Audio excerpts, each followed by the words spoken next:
Hi అండి, నేను మీ Yashoda beauty expert.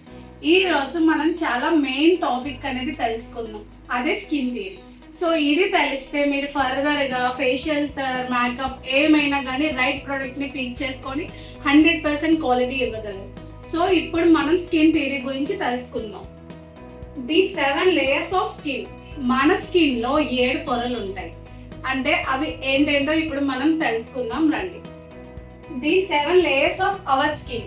అంటే మన బాడీలో 7 లేయర్స్ ఉంటాయి కదా. సో అందులో మెయిన్ అండి ఈ 3 లేయర్స్ అండి. ఈ 3 లేయర్స్ ఇప్పుడు మనం నేమ్స్ చూద్దాం. Epidermis, dermis and subcutaneous layer. ఈ సబ్క్యూటేనియన్ లేయర్నే హైపోడర్మిస్ అని కూడా పిలుస్తారండి. బట్ మనం వర్క్ చేసే ప్లేస్ ఓన్లీ ఎపిడర్మిస్ మాత్రమే. అండ్ రిమైనింగ్ 2 లేయర్స్ అనేవి డాక్టర్స్ వర్క్ చేస్తారండి. అండ్ వీటి ఫంక్షనింగ్ ఏంటనేది మనం ఇప్పుడు తెలుసుకుందాం. ఎపిడర్మిస్ లేయర్ అనేది the 5 layers where skin cells are product. It takes 28 days for new skin cells to form. అంటే మన స్కిన్లో ఎవ్రీ 28 daysకి న్యూ సెల్స్ అనేవి ఫామ్ అవుతూ ఉంటాయండి. సో ఇవన్నీ ఎపిడర్మిస్లో ఉంటాయి. అండ్ ఏమైతే pigment, oil glands, blood, collagen, hair follicles ఇవన్నీ ఏంటంటే సెకండ్ లేయర్లో ఉంటాయి. థర్డ్ లేయర్ వచ్చేసి ఫ్యాటీ లేయర్ అండి. సో ఇది మన స్కిన్ థియరీ అండి.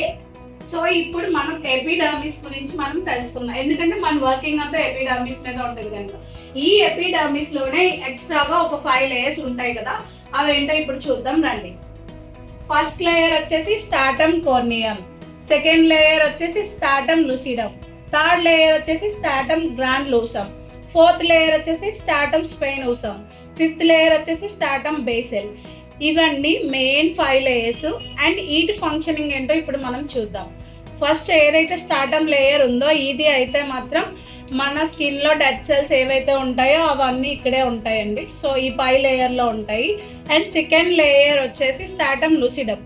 అంటే ఈ స్టాటమ్ లూసిడమ్ ఏంటంటే పైన ఉన్న డెడ్ సెల్స్ ఏవైతే ఉండి ఒక లేయర్ కింద ఫామ్ అవుతుందో దీనికి. అండ్ న్యూ సెల్స్ ఏమైతే ఉంటాయో అవి ఏవైతే మనకి వేరు చేయడానికి ఇది స్టాటమ్ గ్రాన్యులోసమ్కి స్టాటమ్ కార్నియంకి మధ్యలో ఉండే లేయర్ లూసిడమ్ లేయర్. ఇది ఒక అడ్డుగోడలా ఉంటుంది.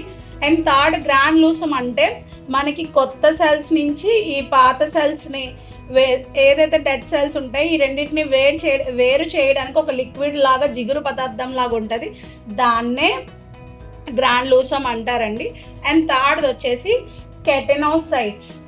ఇవి మెయిన్ అండి మన సెల్స్ అనేవి ఇవేనండి, ఇవి ఎంజైమ్స్ అంటారు. సో వీటినే. అండ్ లాంగర్ సెల్స్ అంటే ఈ కెటినోసైట్స్ అనేవి ఎక్కువ ఎక్కడైతే ఉంటాయో దాన్నే లానోసెల్స్ అంటే దీన్నే స్టాటమ్ స్పెయినోసమ్ అండి. అండ్ బేసెల్, ఇందులో మిరాకిల్ సెల్స్ ఉంటాయి. అండ్ ఇది చాలా లాస్ట్ లేయర్ అండి. దీని తర్వాతే డర్మిస్ లేయర్ అనేది ఉంటుంది.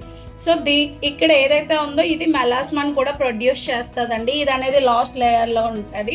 ఇక్కడ నుంచి సెల్స్ అన్నీ ఫామ్ అయ్యి పైకి వెళ్ళి మన స్కిన్ అనేది హెల్తీగా కనిపించాలంటే ముందునే ఈ లేయర్ని మనం క్లియర్ చేయాలి. ఈ లేయర్ని ఎప్పటికప్పుడు మనం క్లియర్ చేసినట్టయితే ఈ సెల్స్ అన్నీ యాక్టివ్లో ఉండి మంచి స్కిన్ అనేది ఎప్పుడు హెల్తీగా కనిపిస్తుంది. సో ఇది ప్రాసెస్ అండి. ఇది కనుక మీకు నచ్చినట్టయితే ఎక్కడ స్కిప్ చేయకుండా చూడండి. థ్యాంక్ యూ అండి.